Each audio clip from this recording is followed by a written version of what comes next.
ജനാർദ്ദനക്കുറിപ്പാണ്. വാശിയും പഞ്ചതത്വം എന്നുള്ള പുസ്തകത്തിൽ ഒന്നാമത്തെ സൃഷ്ടിവിധാനത്തെ പറ്റിയാണ് നമ്മൾ ഇന്നലെ പറഞ്ഞത്. പഞ്ചതന്മാത്ര, അതിൽ 5 വിധത്തിലുള്ള കാര്യങ്ങളെപ്പറ്റി, അത് 3 വിധം.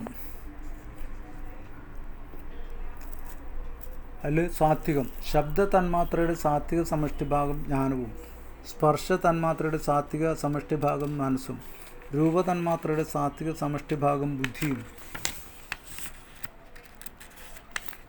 രസതന്മാത്രയുടെ സാത്വിക സമഷ്ടിഭാഗം ചിത്തവും, ഗന്ധതന്മാത്രയുടെ സാത്വിക സമഷ്ടിഭാഗം അഹങ്കാരവും, ശബ്ദതന്മാത്രയുടെ സാത്വിക വ്യഷ്ടിഭാഗം ശ്രോത്രേന്ദ്രിയവും, സ്പർശ തന്മാത്രയുടെ സാത്വിക വ്യഷ്ടിഭാഗം ത്വക് ഇന്ദ്രിയവും, രൂപതന്മാത്രയുടെ സാത്വിക വ്യഷ്ടിഭാഗം നേത്രേന്ദ്രിയവും, രസതന്മാത്രയുടെ സാത്വിക വ്യഷ്ടിഭാഗം ജിഹ്വേന്ദ്രിയവും, ഗന്ധതന്മാത്രയുടെ സാത്വിക വ്യഷ്ടിഭാഗം ഘ്രാണേന്ദ്രിയവും ആകുന്നു. രാജസം, ശബ്ദതന്മാത്രയുടെ രാജസ സമഷ്ടിഭാഗം സമാനവായുവും, സ്പർശ തന്മാത്രയുടെ രാജസ സമഷ്ടിഭാഗം വ്യാനവായുവും, രൂപതന്മാത്രയുടെ രാജസ സമഷ്ടിഭാഗം ഉദാനവായുവും, രസതന്മാത്രയുടെ രാജസ സമഷ്ടിഭാഗം അപാനവായുവും, ഗന്ധതന്മാത്രയുടെ രാജസ സമഷ്ടിഭാഗം പ്രാണവായുവും, ശബ്ദതന്മാത്രയുടെ രാജസ വ്യഷ്ടിഭാഗം വാഗിന്ദ്രിയവും, സ്പർശ തന്മാത്രയുടെ രാജസ വ്യഷ്ടിഭാഗം പാണീന്ദ്രിയവും, രൂപതന്മാത്രയുടെ രാജസ വ്യഷ്ടിഭാഗം പാദേന്ദ്രിയവും, രസതന്മാത്രയുടെ രാജസ വ്യഷ്ടിഭാഗം ഗുഹ്യേന്ദ്രിയവും, ഗന്ധതന്മാത്രയുടെ രാജസ വ്യഷ്ടിഭാഗം ഗുദേന്ദ്രിയവും ആയിത്തീരുന്നു. തന്മാത്ര, ശബ്ദതന്മാത്രയുടെ അംശങ്ങൾ ജ്ഞാനം, ചെവി, സമാനവായു, വാക്കിന്ദ്രിയം. സ്പർശ തന്മാത്രയുടെ അംശങ്ങൾ മനസ്സ്, ത്വക്ക്, വ്യാനൻ, പാണി. രൂപതന്മാത്രയുടെ അംശങ്ങൾ ബുദ്ധി, കണ്ണ്, ഉദാനൻ, പാദം. രസതന്മാത്രയുടെ അംശങ്ങൾ ചിത്തം, നാവ്, അപാനൻ, ഗുഹ്യം. ഗന്ധതന്മാത്രയുടെ അംശങ്ങൾ അഹങ്കാരം, മൂക്ക്, പ്രാണൻ, ഗുദം. ജ്ഞാനേന്ദ്രിയങ്ങൾ 5 ചേർന്ന് അന്ധക്കരണം ഉണ്ടാകും. പ്രവൃത്തിയിലുള്ള വ്യത്യാസം കൊണ്ട് അന്ധക്കരണത്തെ ബുദ്ധിയെന്നും മനസ്സെന്നും രണ്ടായിത്തിരിക്കുന്നു. വസ്തുതകളെ വിശകലനം ചെയ്യുന്നത് മനസ്സാണ്, തീർച്ചപ്പെടുത്തി പ്രവൃത്തി ബുദ്ധിയാണ്. ഇവ രണ്ടും ഒന്ന് തന്നെയാണ്. അന്ധക്കരണത്തിൻ്റെ 2 പ്രവൃത്തികൾ മാത്രമാണ് മനസ്സും ബുദ്ധിയും. ഭൂതാദിയായ അഹങ്കാരത്തിൽ നിന്ന് മനസ്സും, മനസ്സിൻ്റെ ഭൂതവിശേഷമായ ശബ്ദ, സ്പർശ, രൂപ, രസ, ഗന്ധ തന്മാത്രകളുണ്ടായി. ശബ്ദത്തിൽ നിന്ന് ആദ്യമായി ആകാശവും, സ്പർശത്തിൽ നിന്ന് വായുവും, രൂപത്തിൽ നിന്ന് അഗ്നിയും ഉണ്ടായി. രസതന്മാത്രയിൽ നിന്ന് ജലവും, ഗന്ധതന്മാത്രയിൽ നിന്ന് ഭൂമിയെ ആവിർഭവിച്ചു. ആകാശം സ്വച്ഛവും, വായു കറുപ്പും, അഗ്നി ചുവപ്പും, ജലം വിശദ നിറവും, ഭൂമി മഞ്ഞ നിറവുമാവുന്നു. ആകാശത്തിന് ശബ്ദഗുണവും, വായുവിന് ശബ്ദഗുണങ്ങളും, അഗ്നിക്ക് ശബ്ദസ്പർശ രൂപഗുണങ്ങളും, ജലത്തിന് ശബ്ദസ്പർശ രൂപ രസഗുണങ്ങളും, ഭൂമിക്ക് ശബ്ദസ്പർശ രൂപ രസ ഗന്ധാദി ഗുണങ്ങളും ഉണ്ടായി. മണ്ഡലാകാരം, ആകാശമണ്ഡലം വൃത്താകാരമാണ്, വായുമണ്ഡലം ഷഡ്കോണാകാരവും, അഗ്നിമണ്ഡലം ത്രികോണത്തിൽ സ്വസ്തികവും, ജലമണ്ഡലം വജ്രാകൃതിയും, അർദ്ധചന്ദ്രാകൃതിയിൽ അഷ്ടദള പത്മവും, ഭൂമിമണ്ഡലം ചതുരശ്രത്തിൽ വജ്രാകൃതിയുള്ളതുമാകുന്നു.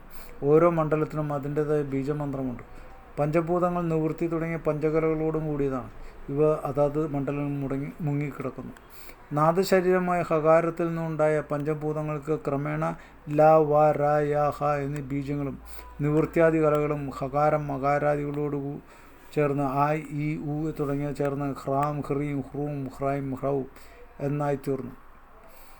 നിവൃത്തി, പ്രതിഷ്ഠ, വിദ്യ, ശാന്തി, ശാന്ത്യാതീത കലകൾ നാദദേഹത്തിൽ നിന്നാണ് ഉണ്ടായത്.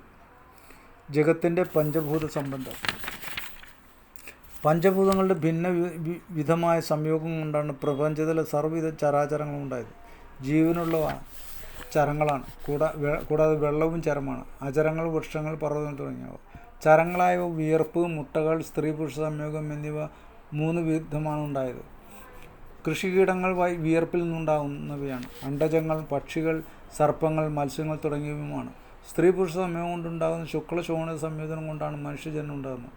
അതുകൊണ്ടാണ് മനുഷ്യൻ 2 കുടുംബങ്ങളുടെയും പൂർവ്വ പുണ്യബന്ധങ്ങളും ഉണ്ടാകുന്നത്. ശുക്ല ശോണിത സമ്മിശ്രമായ ബീജം സ്ത്രീയുടെ ഗർഭപാത്രത്തിൽ കടക്കുന്നതോടെ സ്ത്രീ ഗർഭവതിയാവുന്നു. ശുക്ലം ശോണിതത്തേക്കാൾ അധികമായാൽ പുരുഷപ്രജയും, ശോണിതം അധികമായാൽ സ്ത്രീപ്രജയും ജനിക്കുന്നു. ഇവ തുല്യമായാൽ നപുംസകപ്രജ. മോഹപാശത്താൽ ബന്ധിതമായ പൂർവ്വജന്മാർജിതമായ കർമ്മഫലം അനുഭവിക്കുന്ന ജീവൻ ശരീരം സ്വീകരിക്കുന്നു. സംയോഗകാലത്ത് മനസ്സ് വ്യാകുലമായിരുന്നാൽ ജനിക്കുന്ന ശിശു കണ്ണു കാണാത്തതോ കൂനുള്ളതോ കഷണ്ടിയായിരിക്കും.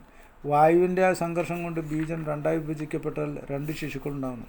ഋതുകാലത്ത് മാസമുറയ്ക്ക് ശേഷം 6-ാം ദിവസം മുതൽ 16 വരെ വേണ്ടവിധം ഗർഭധാരണം നടന്നാൽ ശുക്ലശോണിത സംയോഗത്തിൽ ഒരു രാത്രി കൊണ്ട് കലിലാവസ്ഥയും 7 ദിവസം കൊണ്ട് ബുദ്ബുദാവസ്ഥയും പിണ്ടാവസ്ഥയും ഉണ്ടാകുന്നു. പിണ്ടം 1 മാസം കൊണ്ട് കഠിനമാകും.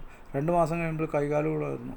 4-ാം മാസം മുട്ട്, വയറ്, അര എന്നിവയും 5-ാം മാസത്തിൽ പിൻവശം, നട്ടിൽ എന്നിവയും 6-ാം മാസം മുഖം, മൂക്ക്, ചെവി എന്നിവയും ഉണ്ടാകുന്നു. 7-ാം മാസത്തിൽ ജീവൻ സ്ഫുരിക്കും. 8-ാം മാസത്തിൽ ഗർഭം പൂർണ്ണമാകും. ഈ വിധമാണ് ഗർഭോപനിഷത്തിൽ പറഞ്ഞിരിക്കുന്നത്.